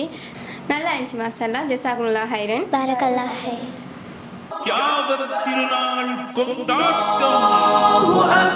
For our next performance of the celebration, we have a young boy. Why don't we get his introduction? Assalamu alaikum. Wa alaikum salam. What's your name? My name is Tabin Daris. Where do you come from? I come from Colombo, Which school are you coming from? Zahira College. What are you going to perform for us today? Speech. Okay, then Tabin, you can go on with your speech now. Jazakallah. Assalamu alaikum wa rahmatullahi wa barakatuh. On this Hajj festival day, as I pray for you all, I am going to talk about Ibrahim alayhi salam and Ismail alayhi salam. Have you ever wondered what it truly means to trust someone? We often talk about Ibrahim alayhi salam and his son Ismail alayhi salam. But today, I don't want to just tell you their story. I want to talk about who they were and why their character still matters to us today. From Ibrahim alayhi salam's bravery to Ismail alayhi salam's loyalty, they represent how a true believer should act. They were the ultimate examples of what it means to put Allah first. In Islam, Ibrahim alayhi salam is known as Khalilullah, the friend of Allah. He represents pure faith, and Ismail alayhi salam represents sabr, or incredible patience. Together, they showed the meaning of total submission to God. When they faced a command from Allah, they didn't complain or make excuses. They didn't ask why. They simply said, I hear and I obey. We all know the story when Ibrahim alayhi salam was told to sacrifice his son for Allah, but Allah protected him. When Ismail alayhi salam reached the age to work with him, Ibrahim alayhi salam said, "Oh my dear son, I have seen in a dream that I must sacrifice you, so tell me what you think." He replied, Ya أبت افعل ما تؤمر ستجدني إن شاء الله من الصابرين. O my father, do as you are commanded. You will find me if Allah wills of the steadfast. What they gave to Islam is more than history. It is our identity. Together, they built the foundations of the Holy Kaaba. They are building the center for the entire world. Every time we face the Qibla to pray, or every time someone performs Hajj, we are following the path they created for us. First, have trust. They showed us that if you do something for Allah, He will always take care of you. Second, have resilience. They showed us that being a believer doesn't mean about things being easy. It's about being strong when things get tough. Finally, stay humbled. After building the greatest house on earth, they didn't brag. They simply prayed, "Our Lord, please accept this from us." They reminded us that true greatness does not come from what we have, but from how much we trust our Creator. Let's try to build our own character with the same trust, resilience, and humbleness. Jazakallah. Jazakallah khair. MashaAllah. He really explained what Ibrahim alayhi salam and Ismail alayhi salam did to going through so many hardships. Jazakallah khair. Next we have Yahya Banin from Zahira College. Assalamu alaikum Yahya. What will you be talking about today? Wa alaikum salam wa rahmatullahi wa barakatuh. Today I will talk about the last sermon and world peace. Oh, I'm curious to listen to what the Holy Prophet ﷺ told in his last sermon. You can go on with your speech. Inna alhamdulillah. Wassalatu wassalamu ala rasulillah amma ba'd.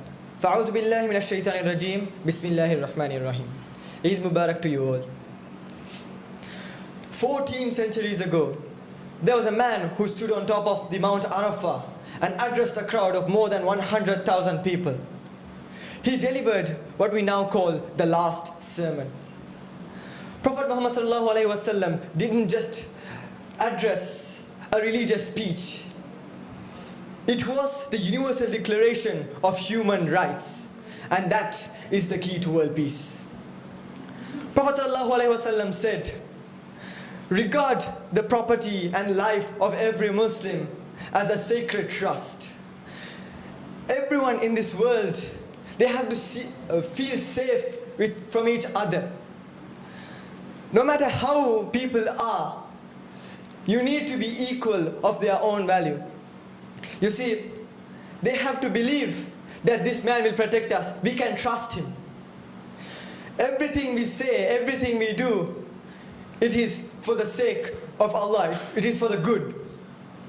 The second thing he said was, "Return everything that is owned to you to their rightful owners, because people trust you with their items so much that they want to keep it and give it to you when they go for a far away trip abroad."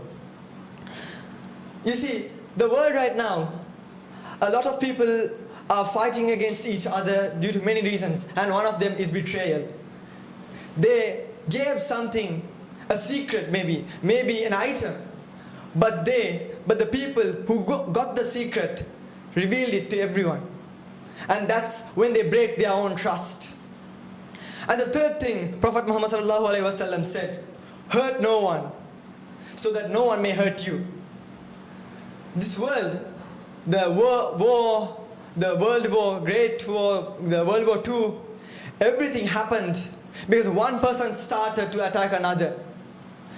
You see, no matter what you do, people are going to retaliate at you if you fight against a country. Let's say, for example, the World War II, Germany attacked Poland, which led to a massive war that killed many people on the planet. You have to stay calm. You have to have the urge of not harming anyone, because they trust you, and do not break their trust. And the fourth, one of the most important thing and one of the most issues in this world right now is Allah has forbidden usr. No such interest will be taken, because a lot of countries these days are in debt to much larger international sellers. For example, Sri Lanka. It was in debt to some countries in the past, and it still is. Lending money is a service. It's not a business to take advantage of other people. You have to help them in need of their help when they need that help. Do not take advantage of that, because they come to you realizing that you can help them, but instead you backstab them with more money than they owe you. Another thing Prophet ﷺ said was homicide. It stopped after the pre-Islamic era. You see, back then, a lot of people, for example, a family member, if a family member was killed, the other family will decide to take revenge because they killed their own member, their bloodline. They wanted to take revenge, which was not good. There was an incident where a camel had entered another man's plot, which led to a massive, many years of war raged between those two clans before Islam arrived. You see, revenge is bad, but you have to realize that if someone does something, you do not have to retaliate. You can forgive them. As all the teachings of Prophet Muhammad ﷺ, forgive them no matter what, forgive them. He was the best forgiver in Islam. And the other thing he said was treat women, your wives, respectfully. Both of them have their own rights. The husband has the rights over the wife, and the wife has the rights over the husband. You see, they trust you that you will take care of them, of the family, of their children, everyone. And they marry you. So you have to take good care of them, feed them well, give them a good house, help them with their problems. Not only just physical problems, mental, spiritual, everything. You have to help them. Another important thing Prophet ﷺ said, an Arab has no superiority over a non-Arab. No, a non-Arab has any superiority over an Arab. And a white does not have any superiority over a black. No, a black have any superiority over a white. As an example of what he said, we can take the Arafat Day. During Hajj, they travel around the Kaaba, all of them together. They don't fight. They are just in sync. They are in union. They are united to serve Allah, because all of us are just slaves of Allah. This world, many wars happen. One of the reasons many wars happen is because they think their race is more powerful. They are more superior.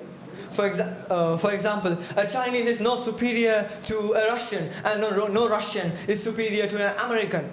Everyone's equal. And on the judgment day, you will be faced with Allah, who will not ask you if you're black or if you're a Chinese. No. He's going to ask how much good deeds you have done. Prophet ﷺ said, the only superior persons are the ones who are good in deeds and who has been patient, who has served Allah. You don't have to prove that you are the best. You have to prove that you are a person who does good jobs. Another important thing Prophet ﷺ said was, no prophet will come after him. Which leads to a lot of people these days, and in the past, and maybe in the future, a lot of prophets, fake prophets, come and say, we are the prophets. We came here, God sent us to this planet. Well, that creates an unnecessary amount of drama that's going to tear up a lot of communities in this world. This world, it can improve. If we follow the teachings of Prophet sallallahu alaihi wasallam, we can achieve what we always dreamt of, which is world peace. Prophet sallallahu alaihi wasallam ended his speech with the last ayah, 5th surah, the third ayah. In that ayah it says, fear only Allah. The disbelievers, do not fear them, but fear Allah. Do you know why? He is the creator. He does not need any friends or parents or anyone. He is the one and only God. With that, I hope we all work together to bring the peace we've always wanted. And let's hope the wars stop and we be at peace with everyone. Let's trust our neighbors. Let's trust our family. Let's trust everyone. Jazakallah khair. Jazakallah khair. That was truly a meaningful speech. I learned a lot of things which I never knew that I could learn. Jazakallah Yahya.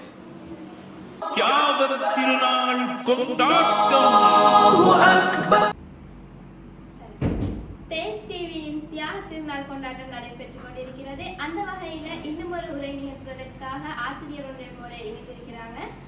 பாப்போம் அவங்க என்னதை பற்றி பேச போறாங்க அப்படின்னு. அஸ்ஸலாமு அலைக்கும் வரஹ்மத்துல்லாஹி வபரகாத்துஹு. வலைக்கும் அஸ்ஸலாம் வரஹ்மத்துல்லாஹி வபரகாத்துஹு. சரி, உங்களோட பேர் என்ன? ஃபஸ்னியா. எந்த அகதியாவால வந்திருக்கீங்க? அல்ஃபலா அகதியா. என்னதை பற்றி பேச போறீங்க? அரஃபா மைதானத்தில் நபி ஸல்லல்லாஹு அலைஹி வஸல்லம் அவர்களால் நிகழ்த்தப்பட்ட அரஃபா பேருரை, ஹஜ்ஜத்துல் விதா என்று அழைக்கப்படும் அரஃபா பேருரையை பற்றி நிகழ்த்துள்ளேன். அதுதானே பார்த்தேன். இவ்வளோ நேரமா கசீதா பார்த்தோம், உரைகள் பார்த்தோம், மாணவர்கள்ட்ட சம்சம் நீரை பற்றி பார்த்தோம், குர்பானை பற்றி பார்த்தோம். அதில் அரஃபா நிகழ்வு இல்லாமல் எப்படி? சரி டீச்சர், நாங்கள் நிறைய தெரிஞ்சு கொள்ள தெரியாத விஷயங்களையும் டீச்சர் கிட்ட இருந்து. சரி டீச்சர், நீங்கள் உங்களோட உரையை ஆரம்பிங்க. إن أول بيت وضع للناس الذي ببكة مباركا وهدى للعالمين فيه آيات بينات مقام إبراهيم ومن دخله كان آمنا.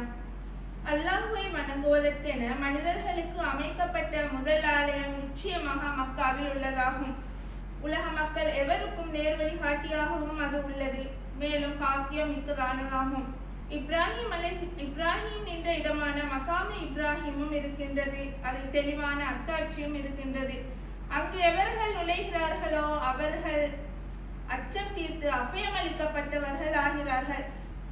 இப்படிப்பட்ட புனித மக்கா நகரில் நபி ஸல்லல்லாஹு அலைஹி வஸல்லம் அவர்களால் உரைக்கப்பட்ட அரஃபா பேருரை நாம் நோக்குவோம். இஸ்லாத்தின் கடமைகளில் ஒன்றான ஹஜ் கடமையின் அழைப்பு தூதி கிடைக்க பெற்றவர்கள் வருடா வருடம் ஹஜ்ஜுக்கு அல்லாஹுக்காக ஹஜ் செய்து நன்மைகளை கொள்ளையடித்துக் கொண்டிருக்கின்றார்கள். அப்படிப்பட்ட காலத்தில் நாமும் வாழ்ந்து கொண்டிருக்கின்றோம். புனிதம் பொருந்திய துல்ஹஜ் மாதம் 9ஆம் நாள் ஹிஜ்ரி 10 மக்கா நகரில் நபி ஸல்லல்லாஹு அலைஹி வஸல்லம் அவர்களின் இறுதி ஹஜ்ஜின் போது அரஃபா பெருவெளியில் நடுப்பகுதியில் அமைய பெற்றுள்ள அருள்மலை எனும் பொருள் கொண்ட ஜபலுர் ரஹ்மா எனும் மலை குன்றின் மீது இருந்து முழு மனித குலத்திற்குமான விசேடத்துவம் பொருந்திய இறுதி பேருரையை சுமார் 1,24,000 நபித்தோழர்கள் முன்னிலையில் நபி ஸல்லல்லாஹு அலைஹி வஸல்லம் அவர்களால் நிகழ்த்தப்பட்டது. அப்பேருரையானது அங்கு குழுமியிருந்த நபித்தோழர்களுக்கு மட்டுமானதல்ல.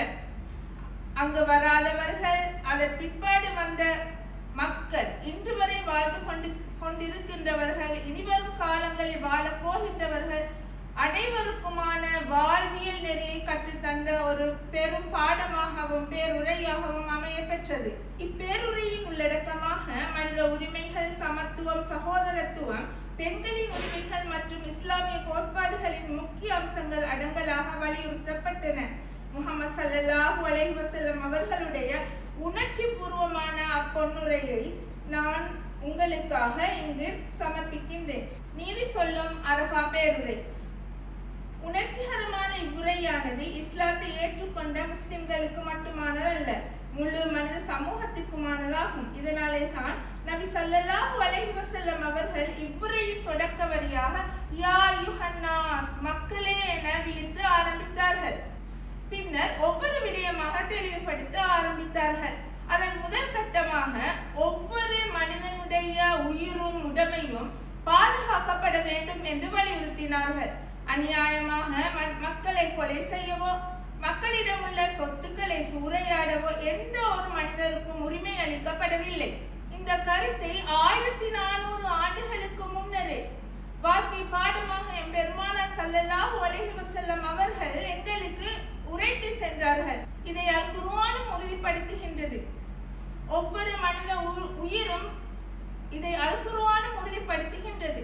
ஒவ்வொரு மனித உயிரும் கண்ணியமானவையாகும். அநியாயமாக அதனை கொலை செய்ய வேண்டாம் என கூறுகின்றது. மேலும் எவரொருவர் அநியாயமாக ஒருவரை கொலை செய்கிறாரோ அவர் உலகத்தில் உள்ள அனைத்து மக்களையும் கொலை செய்வதற்கு சமமானவர் என்று நபி ஸல்லல்லாஹு அலைஹி வஸல்லம் அவர்களின் ஹதீஸ் வாயிலாக நாம் தெரிந்து கொள்ளலாம். ஆனால் சமகாலத்தினை நோக்கும் போது உலக நாடுகளுக்கிடையே ஏற்படக்கூடிய இந்த போர் என்ற அந்த கொடூரமான அரக்கனால் மனித உயிர்கள் காவு கொள்ளப்படுகின்றன.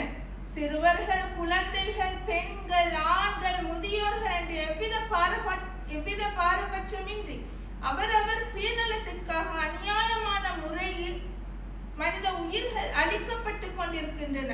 இந்த மனித உயிர்கள் கண்ணியமானவை, பாதுகாக்கப்பட வேண்டும் என்ற கருத்தை எம் நபிகள் ஸல்லல்லாஹு அலைஹி வஸல்லம் அவர்கள் 1400 ஆண்டுகளுக்கு முன்னே எங்களுக்கு சொல்லி காட்டினார்கள். இன்று வல்லரசு நாடுகளின் தலைவர்கள் அவர்கள் மாத்தட்டிக் கொள்கின்றார்கள். அவர்களின் கையில் தான் சட்டம் இருக்கின்றது, அவர்கள் தான் சட்டத்தை இயற்றியவர்கள், அப்படி என்ற ஒரு சிந்தனை போக்கு கொண்டவர்களாக மனித உயிர்களை அநியாயமாக கொலை செய்து வருகின்றார்கள். இவ்வுரையை அவர்கள் உற்று நோக்கினார் அனைவர் முன்னாலேயும் அவர்கள் வெட்கப்படக்கூடியவர்களாகத்தான் ஆக வேண்டும்.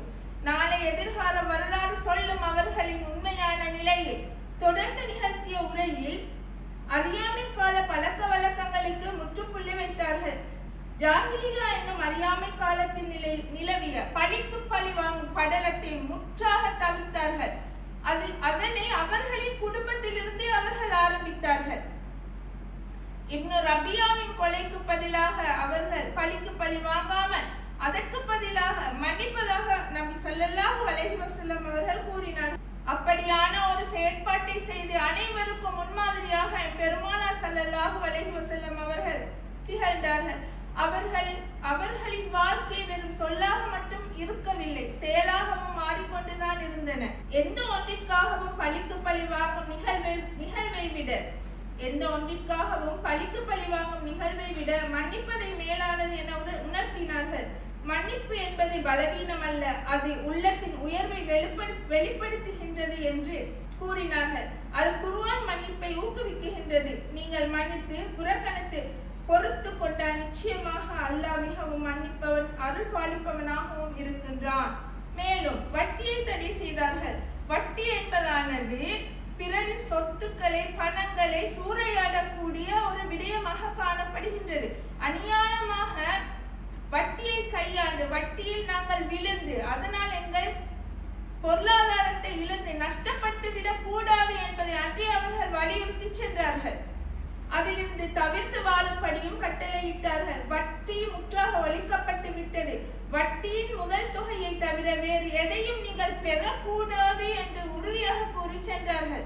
பின்னர் தன் நெருங்கிய உறவினர் அப்பாஸ் ரலியல்லாஹு அன்ஹு அவர்களின் வட்டியை தள்ளுபடி செய்தார்கள்.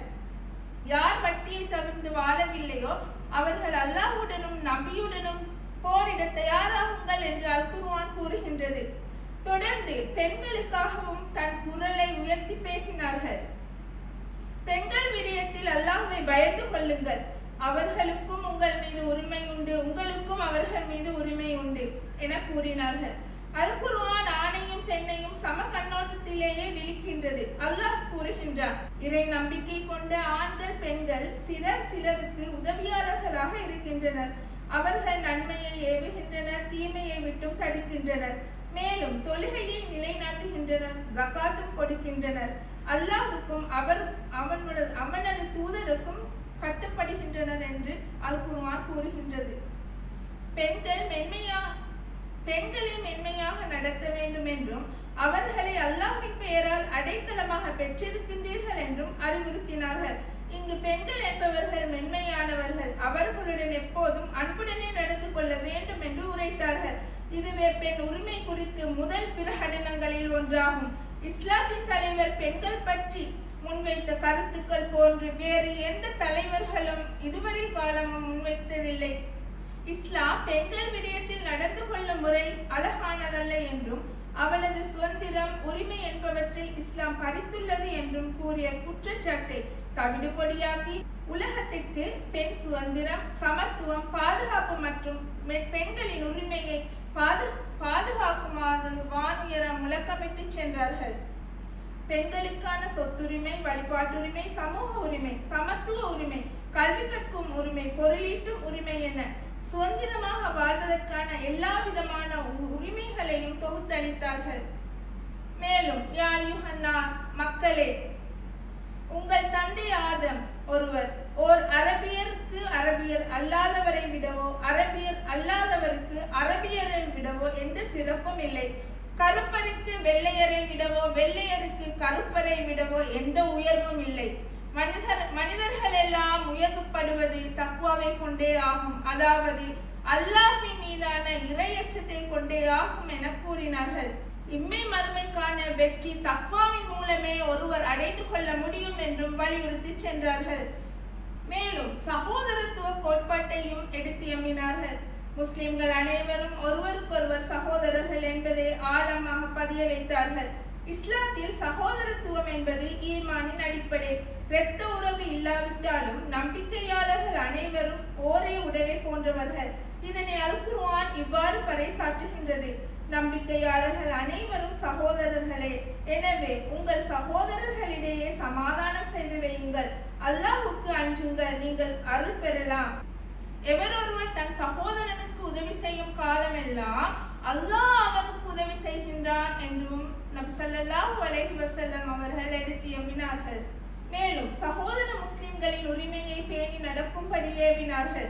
சந்தித்தால் சலாம் கூறுவது, விருந்துக்கு அழைத்தால் செல்வது, அறிவுரை கேட்டால் நல்லுபதேசம் செய்வது, தும்மிய பின் அல்ஹம்துலில்லாஹ் சொன்னால் பதில் கூறுவது, நோயுற்றால் நலம் விசாரிக்க செல்வது, மரணித்தால் ஜனாசாவை தொடர்ந்து செல்வது என்பனவாகும்.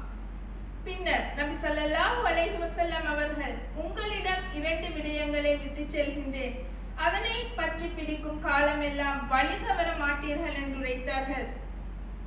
அதில் முதலாவது அல் குர்ஆன், அல்லாஹ்வின் கலாமாகிய அல் குர்ஆன்.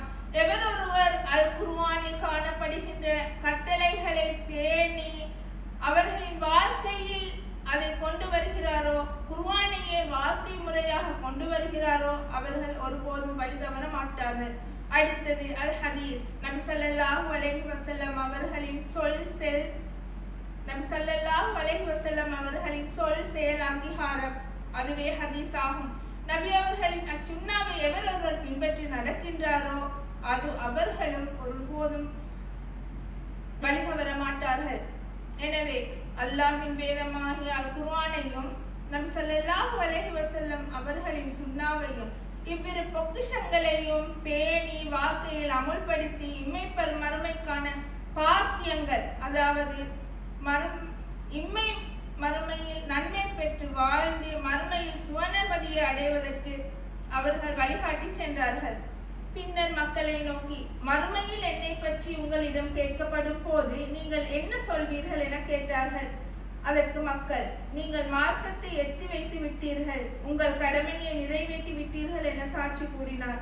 உடனே நபி ஸல்லல்லாஹு அலைஹி வஸல்லம் அவர்கள் வானத்தை நோக்கி விரலை உயர்த்தி, இறைவா, இதற்கு நீயே சாட்சி என்று 3 முறை கூறினார்கள். நபிகளார் ஆற்றிய இந்த பேருரை வெறும் மார்க்க பேச்சு மட்டுமில்லை, அது ஒரு வாழ்க்கை நெறிமுறை. இங்கு வந்திருப்பவர்கள் வராதவர்களுக்கு இந்த செய்தியை எத்தி வையுங்கள் என்று கட்டளையிட்டார்கள். இதன் பின்னர், இன்று நான் உங்கள் மார்க்கத்தை முழுமையாக்கி விட்டேன் என்ற அல் குர்ஆன் வசனம் இறங்கியது. இறுதியாக நபி ஸல்லல்லாஹு அலைஹி வஸல்லம் அவர்கள் அரஃபா மைதானத்தில் நின்றபடி அப்பெரும் திரளை பார்த்து, இறைவா, உன் செய்தியை நான் மக்களுக்கு சேர்த்து விட்டேனா என்று கேட்டார்கள். அந்த ஒரு கேள்வி இன்று நம்மை நோக்கி ஒலித்துக் கொண்டே இருக்கிறது. ஹஜ் பெருநாள் என்பது வெறும் புத்தாடை உடுத்துவதிலோ அல்லது சுவையான உணவுகளை பகிர்ந்து கொள்வதிலேயோ மட்டுமில்லை, அது இப்ராஹிம் அலைஹிஸ்ஸலாம் அவர்கள் காட்டிய அர்ப்பணிப்பு, அன்னை ஹாஜர் அலைஹிஸ்ஸலாம் அவர்கள் காட்டிய உறுதி, இஸ்மாயில் அலைஹிஸ்ஸலாம் அவர்கள் காட்டிய கீழ்ப்படிதல் ஆகியவற்றை நாம் வாழ்வில் கொண்டு வருவதிலேயே இருக்கின்றது. நபிகளார் தமது இறுதி பேருரையில் வலியுறுத்தியது போல் நம்மிடையே இனவெறி இருக்கக்கூடாது. பிறருடைய சொத்துக்களுக்கும் உயிருக்கும் நாம் பாதுகாப்பாக இருக்க வேண்டும். பெண்களை கண்ணியமாக நடத்த வேண்டும். இந்த புனிதமான நாளில் நாம் ஒரு உறுதிமொழி எடுப்போம். இறைவா, பலி கொடுக்கப்படும் பிராணிகளின் இரத்தமும் இறைச்சியும் உன்னை வந்தடையாது என்பதை நான் அறிவேன்.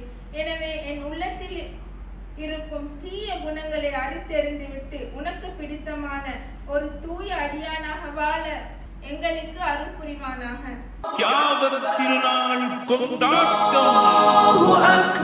لبيك اللهم لبيك لبيك لا شريك لك لبيك إن الحمد ونعمة لك والملك لا شريك لك لبيك اللهم لبيك لبيك لا شريك لك لبيك